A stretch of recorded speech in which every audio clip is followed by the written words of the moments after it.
tema, pero además ahí ya vemos personas que están conectadas en el Zoom, les pedimos que se puedan presentar, que nos puedan decir también desde qué partes del país están, porque esta es una estrategia que específicamente llevó adelante ACE y tiene que ver con un sinfín de profesionales de la salud distribuidos en todo el territorio nacional, de las más diversas profesiones y también actores de la sociedad civil organizada y la universidad que también han participado de una u otra manera en lo que tiene que ver con esta tarea. Así que siempre, de alguna manera, es muy importante agradecer porque nosotras hoy somos la cara visible de un trabajo que llevan adelante muchísimos profesionales de la salud, muchas veces en soledad, atravesando contextos muy complejos, como el título de este trabajo que tiene que ver con los embarazos infantiles.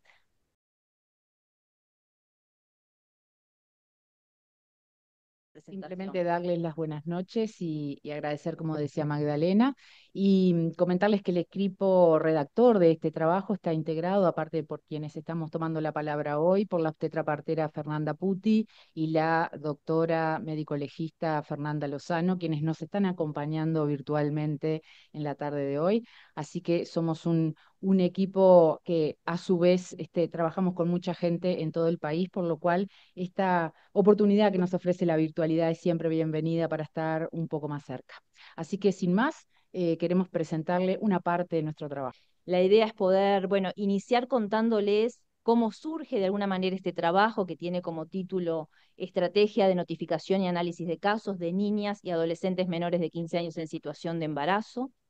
De alguna manera, este trabajo buscó en su momento, cuando fue elaborado, poder documentar, monitorear y presentar los resultados de una experiencia institucional desde la Administración de Servicios de Salud del Estado en la aplicación e implementación de una política pública que se implementó desde abril del 2021 y sigue vigente hasta la fecha, en la cual se denominó Estrategia de Notificación y Análisis de Casos de Niñas y Adolescentes Menores de 15 años en situación de embarazo. Es un nombre muy amplio que a medida que vamos a ir comentando los resultados, también vamos a poder entender por qué tiene estas palabras y qué conceptos se vuelcan a través del análisis desmenuzado de este mismo título, que explica de alguna manera lo que hacemos, pero también deja entrever aspectos conceptuales que son muy importantes para la implementación de una política pública. Por otro lado, era fundamental, y es fundamental en esta estrategia, poder conocer en profundidad la situación, el estado de situación de los embarazos infantiles en el Uruguay, cuestión, información y conocimientos que hasta la fecha no teníamos en forma sistematizada como país.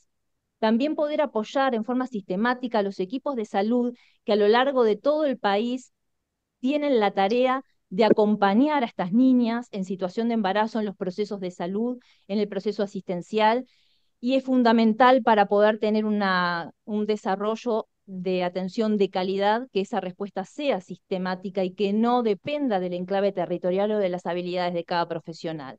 Entonces, esto también tiene que ver con la implementación de una política pública. El Uruguay tiene una amplia trayectoria en lo que tiene que ver con embarazos adolescentes, en este caso estamos hablando de embarazos infantiles, pero han existido numerosas políticas públicas en torno al tema. Algunas que anteceden tienen que ver con el mapa de ruta intersectorial sobre los embarazos en menores de 15. ACE, como institución que atiende a un número muy importante de niñas en este contexto, debía poder implementar esta política pública. Entonces, en ese sentido, la primera pregunta es, bueno, ¿cuál es el problema? ¿Frente a qué problema efectivamente estamos, para poder dimensionar cuál es la ruta, cuál es el camino, de qué manera nosotros intervenimos en estas situaciones? Entonces, el concepto de embarazo infantil es el primer punto en el cual debemos de poder reflexionar y poder pensar en forma realmente compleja. Un problema complejo como es el embarazo infantil supone hacernos preguntas complejas para no reducir el problema y para efectivamente poder llegar a comprenderlo en su cabal dimensión, y a su vez que las intervenciones que podamos hacer de salud sean ajustadas a esa realidad. Entonces, algunas de las características que tiene este problema, que podríamos decir embarazo infantil, tiene que ver con las trayectorias de alta vulnerabilidad de estas niñas en situación de embarazo, en donde el abuso sexual o la violencia sexual es uno de los elementos, pero en realidad muestra una trayectoria de vida signada por altas vulneraciones de derechos. Luego lo que tiene que ver también con las consecuencias en el desarrollo de una niña de 10, 11, 12, 13 y 14 años que está en pleno desarrollo biológico, psicológico y social, y cuál es el impacto que puede tener una gestación. Entonces, en ese sentido, ese es otro de los elementos que nos va mostrando las intersecciones de la complejidad del problema. Luego, algunas de las cuestiones vinculadas a la deserción del sistema educativo, las dificultades para poder tener un desarrollo pleno en todas sus dimensiones, incluso lo que puede tener que ver con el futuro de los desarrollos en relación al desarrollo de estas adolescentes. Después, otras cosas que también sabíamos son los factores de riesgo, la mortalidad de estas niñas, ya sea de poder continuar con una situación de embarazo y maternidad, los problemas vinculados a los recién nacidos, el 50% de los recién nacidos de niñas en situación de embarazo tienen mayores riesgos de mortalidad que la población general. Este sería como la primera foto del problema, pero el problema también tiene una cara territorial e institucional. El 85% de estas situaciones eran atendidas por la Administración de Servicios de Salud del Estado. Entonces, para nosotros era realmente un desafío de poder comprender cabalmente el tema y a su vez que nuestras intervenciones estén a la altura de las situaciones. Tenemos el contexto del mapa de ruta que fue creado en el 2018, es un escenario que tiene algunas directivas sobre cómo podríamos abordar este tema, pero lo más difícil en estos temas vinculados a la salud pública y a la implementación de políticas es de lo que está escrito a lo que se hace. Existen numerosos protocolos, mapas de rutas, pero no necesariamente eso redunda en la calidad de la atención y en lo que tiene que ver con la puesta en práctica de esas políticas que intentamos hacer. Ahí era un enorme desafío que tiene que ver también, seguimos a la siguiente, con cómo podemos, adelante, podemos ver algunas de las características que tienen estos embarazos infantiles. Por un lado, están dispersos por todo el territorio nacional, pero a su vez son un número poco frecuente que supone que los profesionales de la salud no pueden generar un aprendizaje y que de alguna manera quedan impactados por la vez que atendieron una situación. Entonces, el enorme desafío de cómo aprendemos de un caso donde no vamos a tener un número importante de práctica, que a su vez está disperso por todo el territorio nacional, la posibilidad de generar aprendizaje era un enorme desafío. ¿Cómo trabajamos en los procesos asistenciales en términos de lo que sabemos nosotros, el primer nivel de atención, el segundo nivel de atención de estas niñas en el sistema de salud, que en general suelen ser respuestas estereotipadas? Hacemos lo que hacemos siempre, sin mirar a quién tenemos adelante, entonces de alguna manera los embarazos infantiles nos rompen el esquema de trabajo y muchas veces trabajamos como si tuviéramos a una mujer adulta gestante y estamos frente a un caso que tienen sus características peculiares. Entonces, en general, son abordajes individuales, estereotipados y con una impronta de disciplinada donde la interdisciplina no siempre está jugando como entendemos que debería de jugar. Por otro lado, existe una fuerte naturalización de lo que son los embarazos tempranos, y ahí hay un sesgo también que podríamos decir vinculado a la pobreza.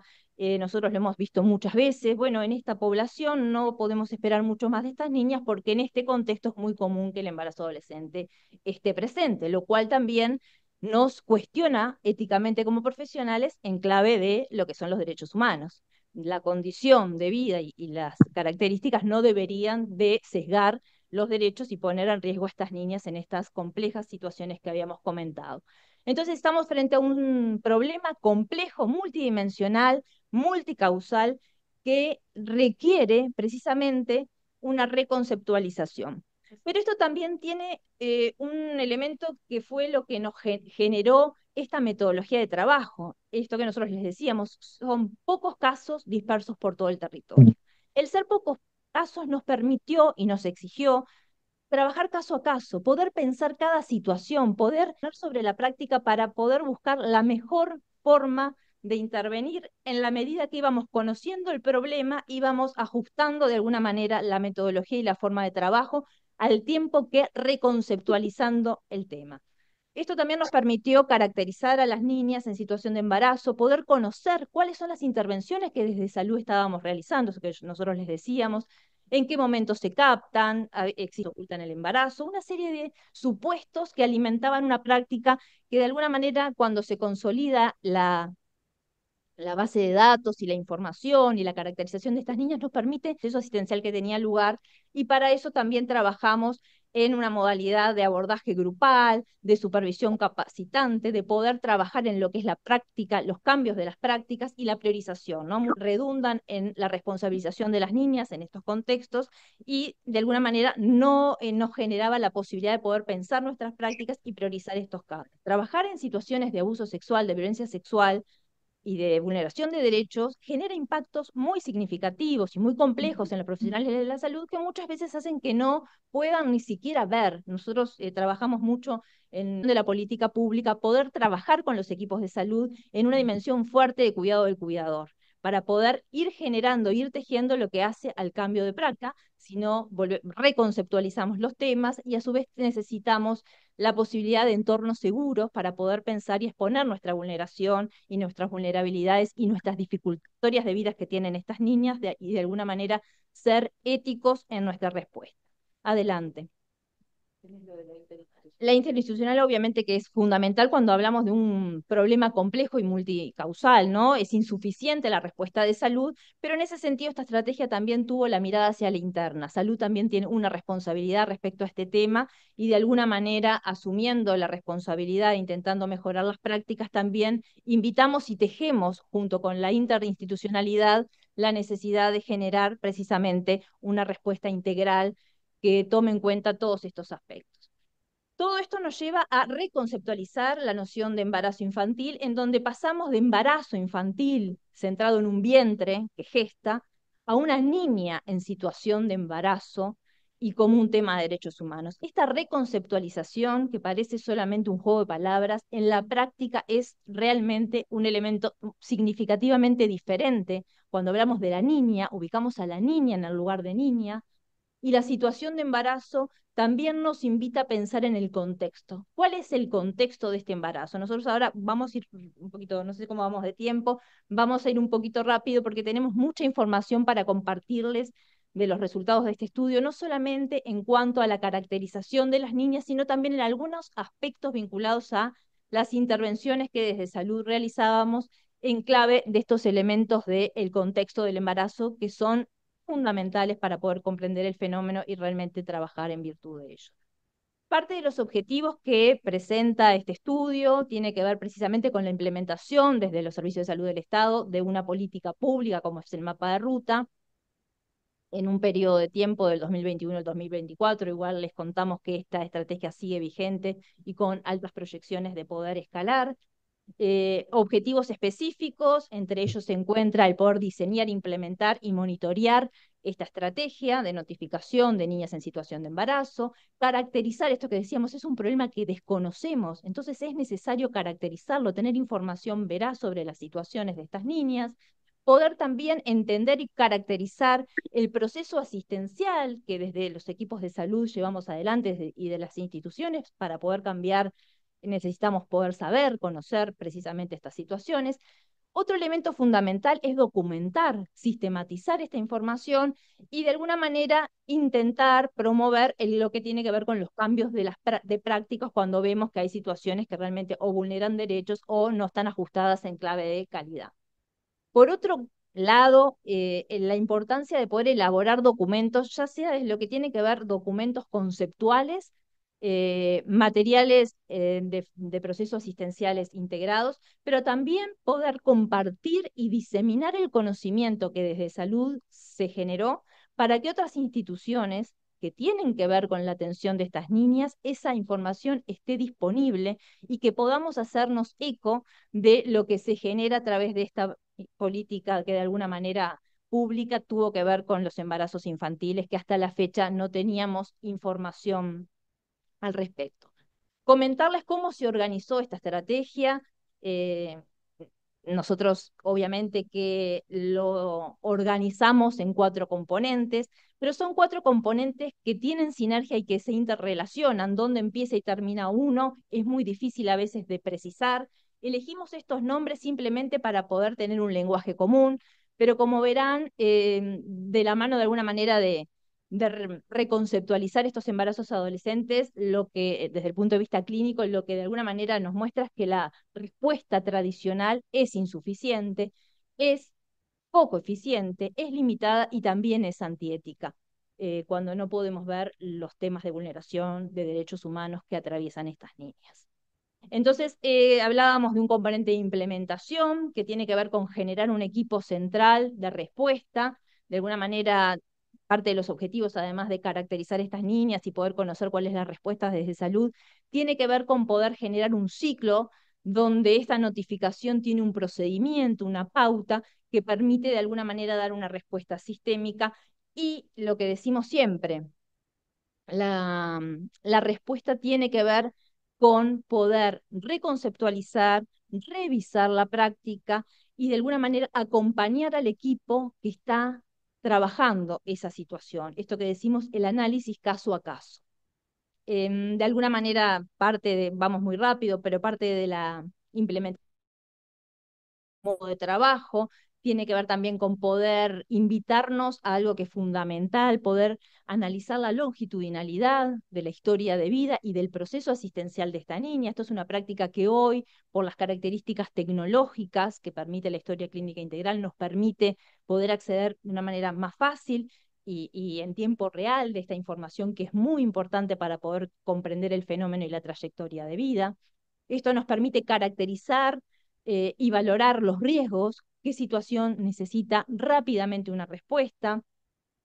Generamos esta situación que también nos ha dejado el aprendizaje de la virtualidad, instancias virtuales que hacen que nuestro país, con un territorio pequeño pero disperso, precisamente podamos encontrarnos personas que estamos al norte, al sur, en un espacio y tiempo vinculado a la virtualidad para poder pensar en las situaciones, con un encuadre muy riguroso de trabajo, tanto de lo que tiene que ver con la metodología, la confidencialidad y el manejo de la información, y de alguna manera es un espacio realmente de poder reflexionar sobre la práctica, llegar a acuerdos, comprender integralmente. Cuando hablamos de interdisciplina es muy fácil enunciarlo, pero la interdisciplina se juega en la acción y en la valoración de la voz de cada uno de los actores del equipo de salud, donde una no vale más que la otra, sino se complementa. Cada disciplina, cada actor, cada profesional puede ver una parte, un fragmento de una historia que se completa en la medida que esa información se comparte efectivamente desde el respeto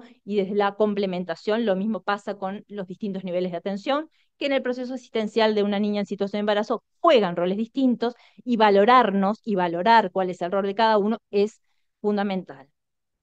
Otro elemento nosotros le llamamos capacitación, pero en realidad es mucho más que eso. Tiene que ver con estas reuniones Zoom que nosotros les decíamos, con talleres que recorrimos todo el país, trabajando en la sensibilización sobre qué ves cuando ves una niña en situación de embarazo. Participaron más de 400 funcionarios, trabajando también esta dimensión del autocuidado que nosotros les mencionábamos hoy. Este nube de palabras refleja algunas de las palabras que, como ven, el compromiso aparece grande y el equipo también aparecieron con mucha más frecuencia en los 200 profesionales que fueron encuestados sobre cómo valoraban de alguna manera esta estrategia de notificación. Y algunas palabras claves en relación a los temas de capacitación tienen que ver con el encuadre. Cuando nosotros tenemos un encuadre claro, permite que las variables que se juegan en ese encuentro, que puede ser un taller, puede ser un Zoom, puede ser una reunión de trabajo o una sensibilización, o acontezcan elementos de cuidado porque hay un encuadre claro que nosotros sabemos lo que ahí puede pasar y lo que no. Eso es un elemento que ha atravesado todo el trabajo. Y cuando hablamos del cuidado, el cuidado de los profesionales, también es un enunciado fácil de decir, pero en realidad eso se traduce en acciones muy concretas. El cuidado tiene que ver desde una invitación personalizada a un evento hasta poder cuidar el lugar en donde el mismo va a tener lugar, las técnicas que se utilizan, los materiales, el reconocimiento de la labor de todos los actores de todo el territorio, que sabemos que muchos están ahora conectados en este Zoom porque son parte vital de este trabajo. Cada actor es esencial y eso no es un discurso, sino es algo que en la práctica lo hacemos en cada detalle del trabajo. Y como verán, estas fotos reflejan algunas de las actividades que realizamos y parecerán banales, pero nos interesa mucho que en las fotos refleje lo que tiene que ver con el vaivén entre el trabajo intelectual, el trabajo vivencial, el intercambio grupal, el verdadero encuentro, el diálogo, que es lo que permite que las cosas realmente lleguen a un nivel de profundidad que no alcanza si algunos de estos componentes faltan. Entonces, como verán, desde que estamos en la Rambla de Montevideo haciendo una actividad al aire libre de autocuidado, hasta esa actividad que estamos trabajando en silencio, en algo que nosotros usamos como metáfora de eh, la intervención de estas niñas tiene que ser un traje a medida y trabajamos precisamente en un traje a medida de estas muñecas que simbolizaban de alguna manera las historias de estas niñas y el equipo de salud sin mediar palabra debía construir ese, ese traje a medida que de alguna manera representa el traje a medida que en la práctica clínica y en la práctica profesional desde salud generamos cuando acordamos intervenciones centradas en la niña y centradas en los derechos humanos. Adelante. Como para ir, ya ahora le voy a ir dando paso a Mónica, este trabajo inició con el apoyo de UFPA a través de, a los pocos meses, a los pocos casos de empezar a trabajar en la notificación, nosotras como equipo central notamos una fuerte adhesión de los equipos de salud, a menos de unas horas de iniciado el trabajo de invitar a los profesionales a notificar estas situaciones. Los profesionales de todo el territorio fueron notificando, fueron reincidiendo, o sea que fue una metodología que nos fueron mostrando que fue efectiva y que tuvo sus resultados. Entendíamos que era necesario que un actor externo pudiera ir mirando lo que iba pasando, ya sea de los aspectos vinculados a la caracterización de las niñas, poder ver desde afuera lo que son las intervenciones de salud también era muy importante para no tener nuestros propios sesgos de lo que no queremos ver. Entonces tuvimos la suerte de poder tener esta consultoría que nos permitió tener algunas pistas de dónde estaban nuestros grandes problemas para poder casi en tiempo real ir tejiendo de alguna manera intervenciones y acciones para mejorar esa intervención. Porque más acá o más allá, lo más importante en esto son estas niñas que están en esta situación y mejorar la respuesta y la atención en este momento. No se trata de acumular información y conocimiento solamente, sino que va volcado a una intervención puntual en tiempo real, donde muchas veces la realidad quema y los derechos vulnerados hacen realmente estragos en estas historias y que las intervenciones de salud puedan ser reparatorias de estos daños es esencial y fundamental. Entonces, bueno, algunos de los elementos en estos primeros, hoy comentábamos que eran 190 casos, pero en ese momento teníamos 24 casos y ya empezábamos a ver, bueno, cómo los diagnósticos de embarazo se daban en las puertas de emergencia, pero se daban en una forma precoz, o sea, las niñas iban a las puertas de emergencia, estaban en los sistemas de salud, pero muchas veces se le daba un pase diciendo, vaya usted a primer nivel y busque una hora, como si fuera una persona adulta que podía realmente generar esas acciones. Entonces, teníamos 8 semanas de gestación, un embarazo de alguna manera que llega al sistema de salud en un tiempo apropiado para hacer una intervención, la captación en el primer nivel de atención bastante atrasada en relación a esas oportunidades perdidas, no se indagaba el contexto del embarazo, ni el abuso sexual, ni quién era el progenitor, depositando mucha de la responsabilidad en la niña. Eso es un elemento que se vio en las primeras instancias y ahora cuando avancemos en los resultados vamos a ver modificaciones que en 3 años se pudieron observar. Eh, no se indagaba y no se trabajaba sobre la posibilidad de embarazo o interrupción, no se consultaba, no se trabajaban esos aspectos. Entonces, algunas de las primeras recomendaciones que tuvimos respecto a esta primera consultoría tenía que ver con institucionalizar el proceso de notificación, estandarizar algunos procesos y de alguna manera también ir mejorando algunas de las prácticas que teníamos respecto al tema. Para nosotros trabajamos en equipo, para nosotros era muy importante compartir esta ponencia. No quiere decir que cualquiera de los dos podía ser desde el principio al final, pero también este es un mensaje que muestra la forma de trabajo que hemos llevado adelante durante estos años y no queríamos en esta instancia renunciar a ella, por eso agradecemos que esta forma de vaivén. Bueno, de la mano de estos aprendizajes, el asumir que conocíamos bastante poco de esta temática, ustedes saben que en salud, no sé en otros terrenos del saber humano, pero en salud solemos pensar que las certezas es lo que acompaña todo nuestro accionar, y muchas veces es así, pero en este caso de los embarazos infantiles tuvimos que empezar por asumir nuestro desconocimiento. Y en ese sentido, la consultoría ya nos mostró cosas que desconocíamos y digamos que diseñar un plan de monitoreo fue la primera vez que pensamos en el Premio Nacional de Medicina.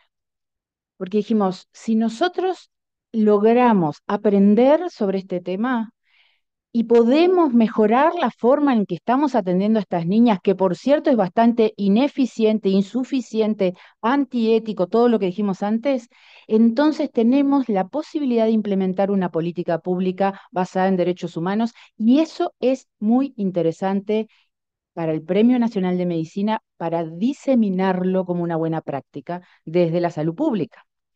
Ese fue el primer momento que empezamos a pensar en esto que nos reúne hoy. Y 3 años después hemos aprendido y seguimos aprendiendo de esta estrategia. Generamos una estrategia de monitoreo y evaluación.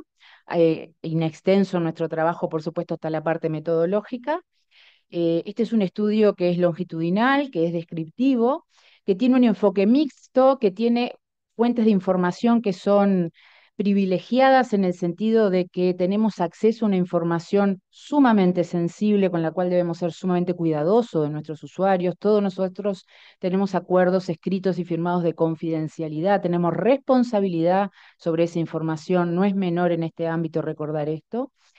Y generamos con esa fuente de información criterios para incluir a estas niñas menores de 15 embarazadas en un estudio, definiendo variables que nos permitieran cumplir estos objetivos, caracterizar a las niñas, a las gestaciones que cursaban, a las intervenciones en salud, a los progenitores y a las situaciones de abuso, a esas que no estábamos llegando ni viendo, había que caracterizarlas.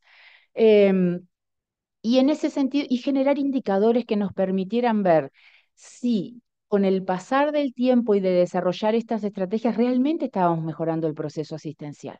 Porque no es cuestión de decirlo, es cuestión de que efectivamente redunde en mejor atención para las niñas. Y hoy elegimos algunos de esos indicadores para compartir con ustedes. Pasa a la siguiente. Queremos contarle que el día que hicimos el comunicado empezaron a llegar las notificaciones y no han parado de llegar. Esa es la desagregada de las notificaciones por mes, son los primeros 36 meses, fue lo que presentamos para el premio los primeros 3 años, pero no han dejado de llegar, afortunadamente. Hay muchas más notificaciones que casos, porque no todos cumplen los criterios de inclusión, por supuesto. Em, y la estrategia tiene una alta cobertura. La estimación de la cobertura es una complejidad en sí mismo, porque los embarazos en menores de 15, algunos terminan en un nacimiento y tenemos un certificado de nacido vivo y una base muy confiable en nuestro país. Otros terminan en una interrupción voluntaria del embarazo, también tenemos información de ello, ¿verdad? Pero algunas niñas cumplen 15 en medio del embarazo y salen del radar. Y entonces ya no están dentro de la corte. Entonces hay una aproximación metodológica para saber cuál es la cobertura de nuestra estrategia, que es, por cierto, muy alta, cercana al 100%, aunque con estas limitaciones que tenemos para estimarla. O sea que estos datos que les vamos a compartir realmente reflejan la casi totalidad de las circunstancias, las situaciones de embarazo en menores de 15 usuarias de nuestra institución. Pasa a la siguiente. Casos hay en todo el país. La distribución por edades refleja el tramo etario que hemos seleccionado y los condicionamientos biológicos, ¿verdad? Porque estas niñas se embarazan cuando la biología se los permite. Esto es, el embarazo no empieza ni termina nada en la vida de estas niñas, sino que es una consecuencia biológica de la vulneración de derechos que preexiste y que si no actuamos en consecuencia va a continuar más allá del embarazo, ¿verdad? El único departamento para ese momento que no había notificado era Durazno. No había habido interrupciones voluntarias del embarazo en Durazno en todos esos 3 años dentro del sistema de salud, porque siempre tenemos que ver que, dado que estas situaciones de embarazo están muy vinculadas, demasiado vinculadas a la violencia sexual y a la explotación, pueden transcurrir por un circuito que no sea dentro del sistema de salud. Pero dentro del sistema de salud no había habido situaciones y no había habido notificaciones. Pasar a la siguiente. Estas niñas, ¿dónde están? Bueno, están en la escuela, están en el sistema de atención, están en el sistema de justicia, la mitad de ellos tiene antecedentes de violencia y no por casualidad, el primer motivo por el cual estas niñas han pasado por procesos de judicialización es la violencia y la violencia sexual. O sea, nuevamente el embarazo no empieza ni termina nada. La tercera parte de estas niñas están bajo la protección del Estado en alguno de los dispositivos de protección que nuestro país tiene, en INAU o en otras de las dependencias del Estado, en el momento en que se embarazan. 10% de estas niñas han tenido intentos de autoeliminación, uno, dos o tres, en tan breves trayectorias de vida. Y el 10% de ellas han estado expuestas al consumo problemático de sustancias. Y vean que decimos han estado expuestas al uso problemático de sustancias y no son consumidoras, porque en estos contextos el uso problemático de sustancias es una forma de sumisión, no una decisión tomada por la niña. Todo eso fuimos aprendiendo. No es que lo sabíamos de antes, lo fuimos aprendiendo con los equipos de ACE en todo el territorio.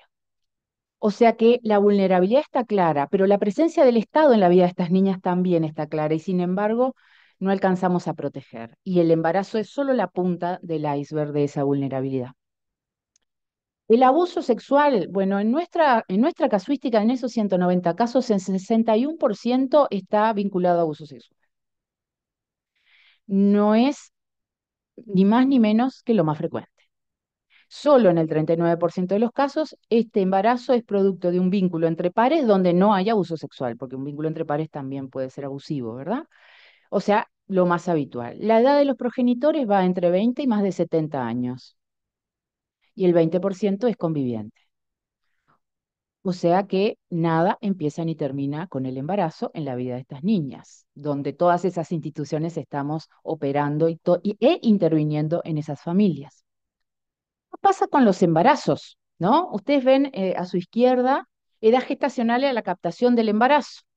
Ven en verde todos los embarazos que se captan precozmente, antes en el primer trimestre o entre la semana 13 y la 14. ¿Por qué hacemos este corte? Porque ustedes saben que la ley uruguaya prevé la posibilidad de interrumpir un embarazo antes de las 12 semanas o en la semana 13 y 14, siempre que el embarazo sea producto de violencia, que es la mayoría de estos casos. La gran mayoría de las niñas, 3 de cada 4, consultan precozmente. Se capta el embarazo precozmente y se hace la ecografía precozmente, como vamos a ver en un dato posterior. Sin embargo, cuando vamos al gráfico de su derecha y vemos la finalización del embarazo, es absolutamente al revés. 3 de cada 4 continúan el embarazo. Y no es porque lleguen tarde al sistema de salud. Ahí hay varias cosas. Lo primero que nosotros hicimos fue mirar para adentro. ¿Qué le estamos ofreciendo a estas niñas? ¿Realmente estamos brindando información de calidad? ¿Realmente estamos informando y garantizando que accedan a un derecho que tienen?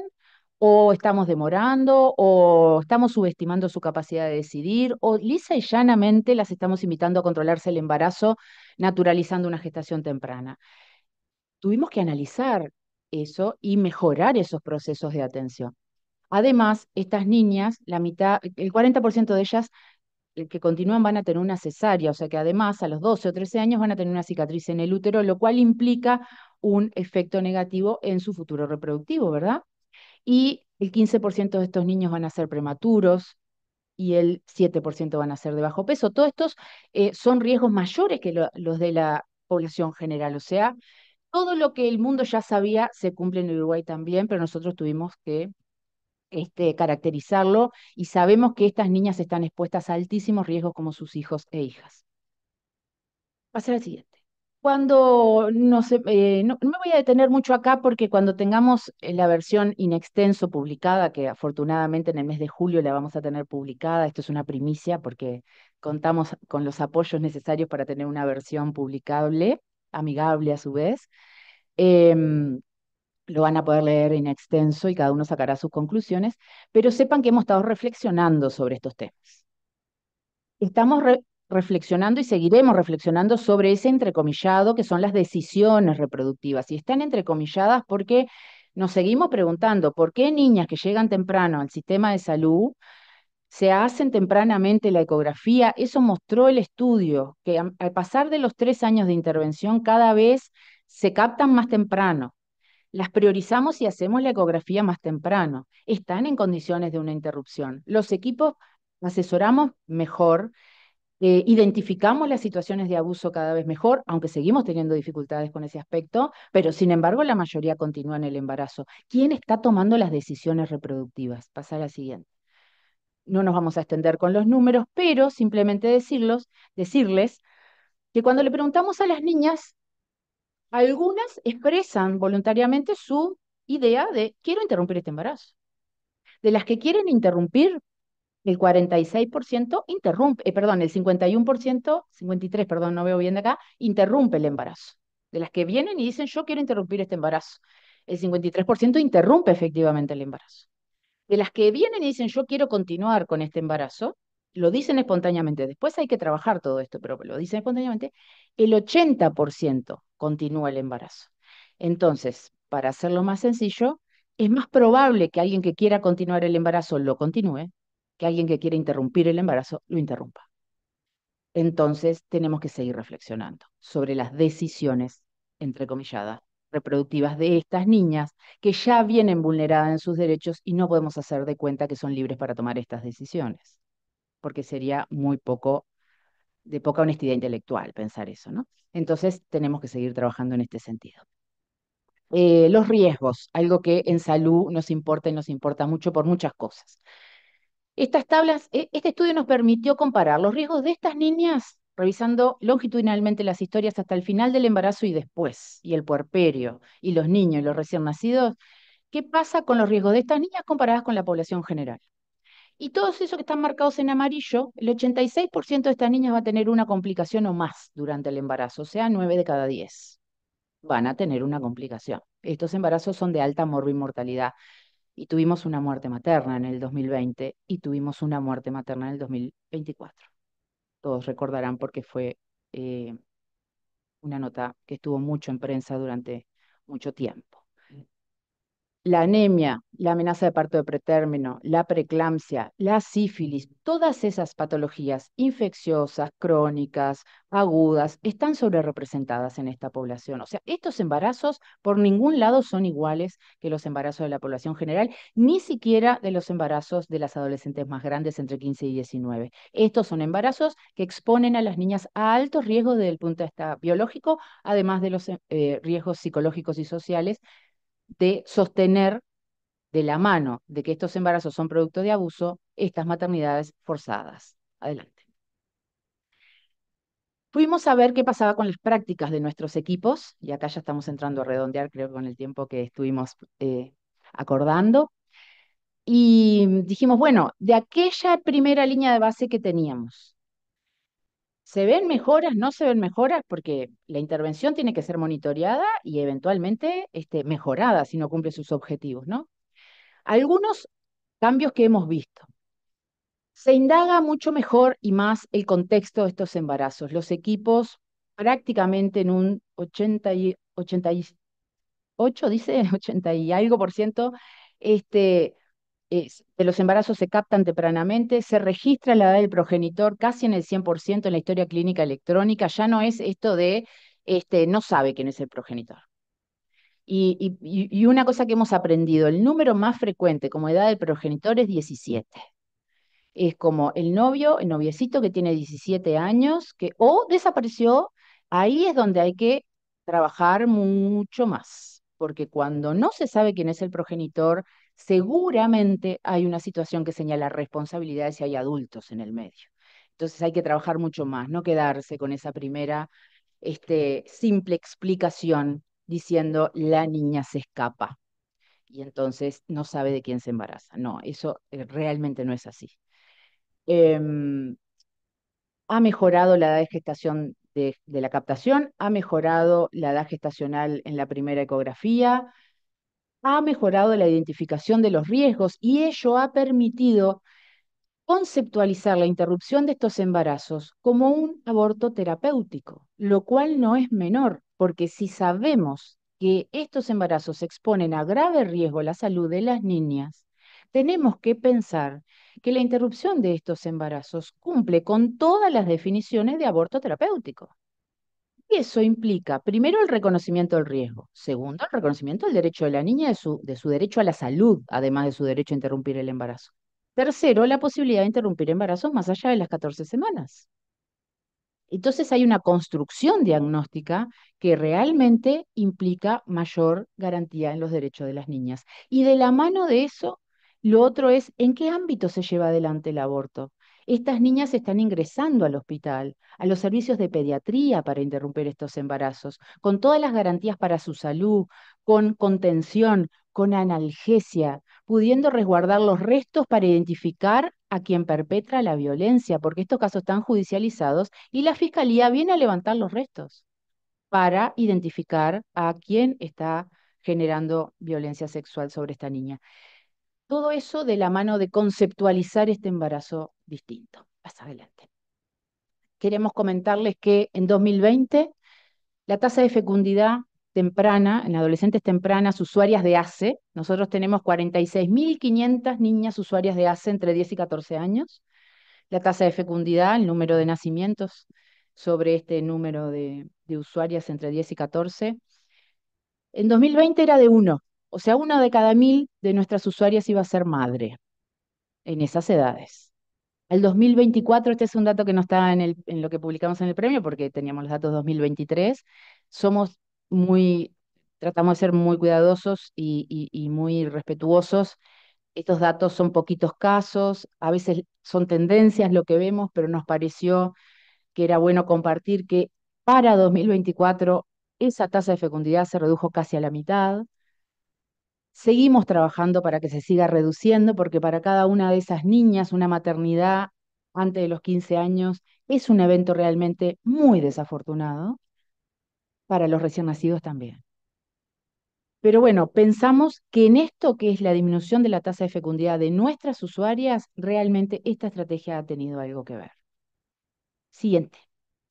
Solo comentarles, pasa a la siguiente, que este trabajo ha sido difundido por aliados y aliadas en lo que tiene que ver con la defensa de los derechos de los niños y las niñas, por Amnistía Internacional, pasa nomás, por CIPIAB en su informe 2023, en su informe 2024, donde han levantado este que es nuestro material insignia que nos hace la pregunta de qué ves cuando ves a una niña embarazada. La idea es hacernos la pregunta, es provocar la reflexión crítica pasa. Y creemos que el Premio Nacional de Medicina también llega en este mismo sentido. Sentimos que es un reconocimiento que agradecemos, pero sobre todo es un reconocimiento que creemos que aporta a este posicionamiento en cuanto a defender una y otra vez los derechos humanos de estas niñas, ahora con la visibilidad que nos brinda el haber sido valorados por la Academia Nacional de Medicina como una propuesta que merece este reconocimiento. Así que para nosotros pasa la siguiente, que somos, nuestras conclusiones ya las ven venir. Estas niñas hemos aprendido mucho del riesgo, hemos aprendido mucho de la necesaria integralidad y priorización que requieren estas situaciones. Esta estrategia ha logrado una gran adhesión. Es una estrategia que está en movimiento. Pasa a la siguiente. Es una estrategia que pretende seguir profundizando. Hay muchas líneas de investigación y de acción que se abren. Queremos seguir profundizando en estos temas de decisiones reproductivas. Queremos seguir profundizando en qué pasa con los hijos y las hijas de estas niñas, estos niños que están siendo hijos de niñas. ¿Realmente los estamos pudiendo proteger un poco mejor o básicamente siguen el mismo derrotero que estas niñas iban a llegar a sus 11, 12, 13, 14 años con las mismas vulnerabilidades? Realmente queremos seguir profundizando allí. La licenciada Magdalena Álvarez es hoy la directora del programa de adolescencia y juventud del Ministerio de Salud Pública y la idea es escalar esta estrategia a nivel nacional y fortalecer los acuerdos institucionales que permiten proteger cada vez mejor a estas niñas. Y por último, queríamos, ¿pasa a la siguiente? Em, Queríamos agradecer en nombre de todos nuestros equipos de ACE este reconocimiento que creemos que es de todos y simplemente pedirles que se vayan con la idea que a nosotros nos convoca todos los días y es pensar que estas niñas no se transforman en madres con un embarazo, se transforman en víctimas y de ninguna manera podemos permitir que esto siga sucediendo sin que podamos tener una mirada más atenta, más comprometida, más asertiva. Muchas gracias.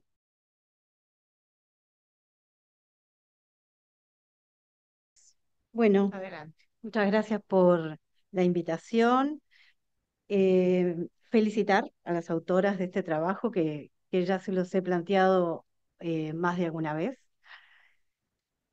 Varios comentarios tengo. Un comentario me parece que es un trabajo sin lugar a dudas muy riguroso, de excelencia, y eso queda claro cuando han sido premiadas, ¿verdad?, por la Academia Nacional de Medicina. Pero también decir que es un trabajo muy valiente, porque pone en el centro un problema difícil de ver, un problema que genera bastantes controversias en cómo posicionarse y en cómo comprenderlo, y de alguna manera pone en cuestionamiento nuestras creencias, nuestra forma de pensar, nuestra cosmovisión, y todo eso luego se traduce frente a una niña que está en una situación, desde mi punto de vista, de las más infernales en que puede estar una niña, ¿no? Que es embarazada, en general y en la gran mayoría de los casos, producto de la violencia sexual. Entonces,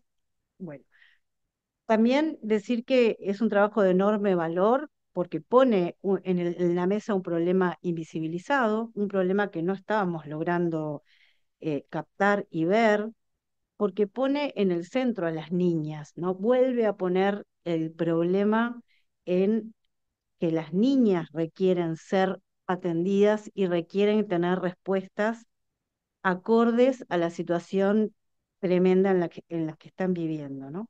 Porque además transversaliza la perspectiva de derechos de infancia y la perspectiva de género, pudiendo analizar esa situación reconceptualizándola, ¿no? Como un problema de salud grave y como un problema de derechos humanos. Entonces, ese corrimiento de dejar de hablar de las madres niñas o la, la mamá que tiene el carné de embarazo, y pensar que este es un problema de salud grave que tiene que ser atendido donde corresponde, que es en un piso de internación pediátrico, por ejemplo, ¿no?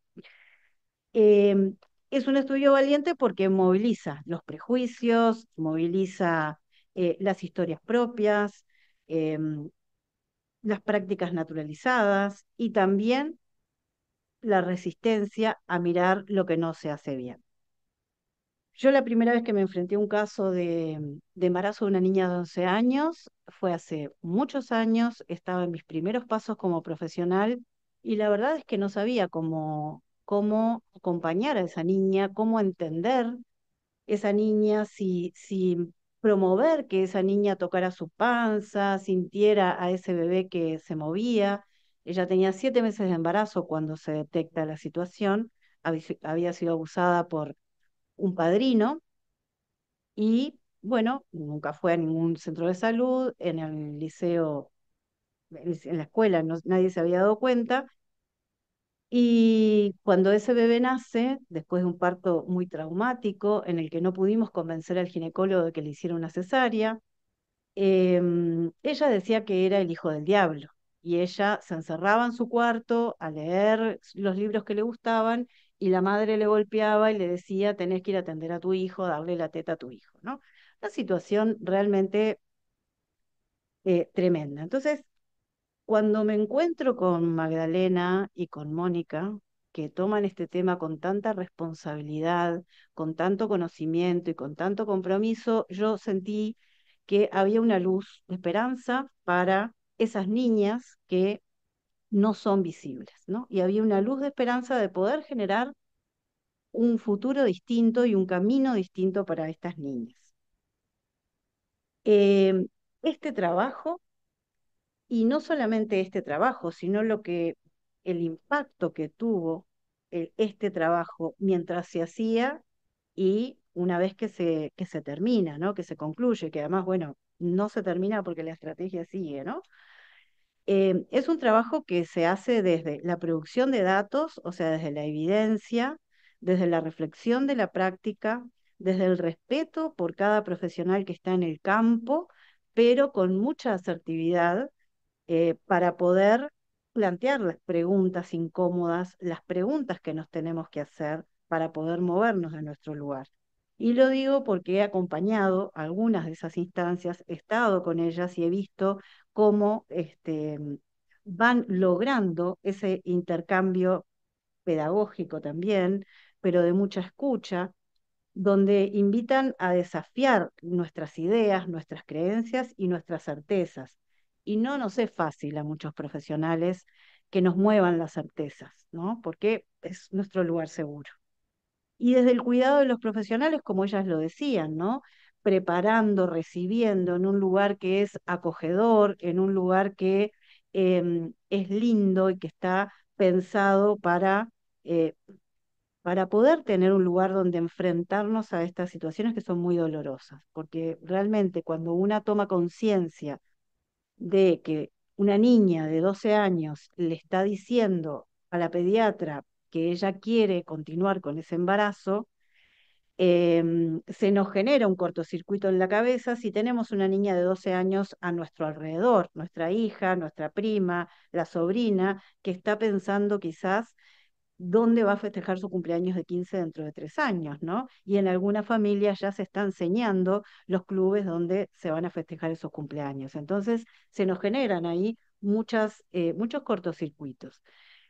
Entonces, en ese sentido, bueno, encuentro eso, ¿no? Que es un trabajo que genera, además de que genera producción de conocimientos, también colabora para que los y las profesionales que hoy están trabajando en este tema puedan generar intervenciones respetuosas, pero firmes en la protección de los derechos de los niños, porque respetar no significa desproteger, no significa dejar a la deriva a una niña porque nos dijo yo quiero continuar mi embarazo. Entonces son intervenciones respetuosas pero firmes de la protección de esos derechos, oportunas, certeras, con la celeridad necesaria, intervenciones adecuadas donde se interna a la niña en un piso pediátrico, donde no se le muestra la ecografía, donde no se la somete a escuchar el latido del corazón de su bebé, donde se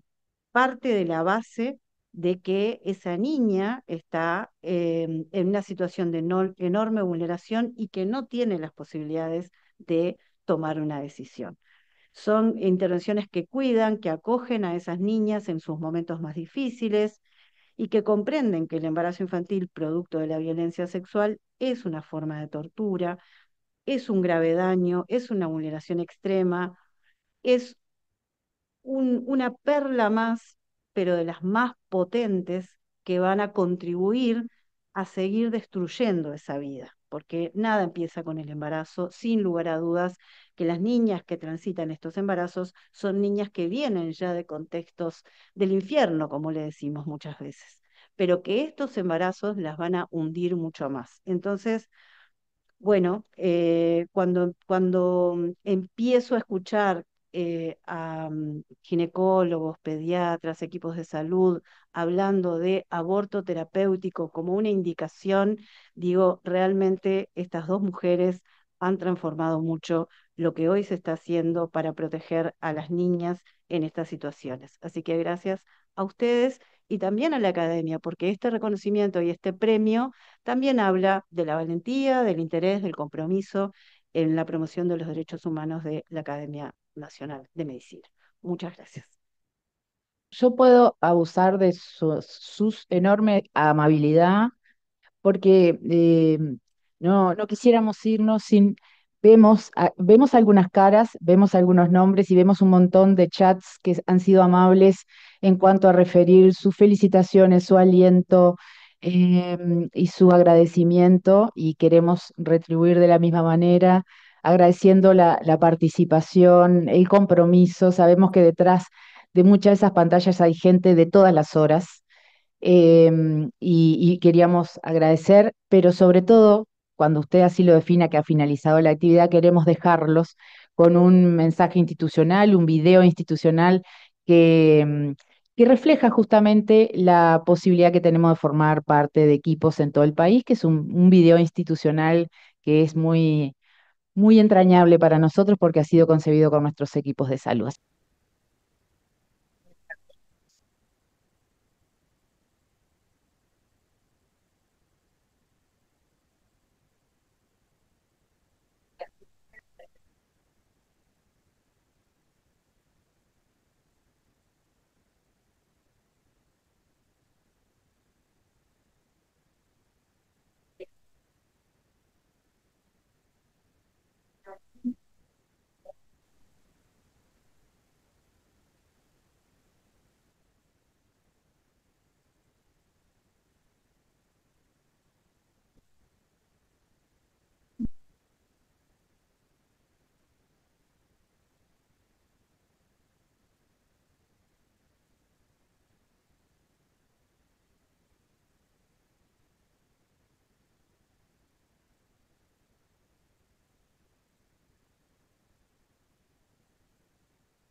No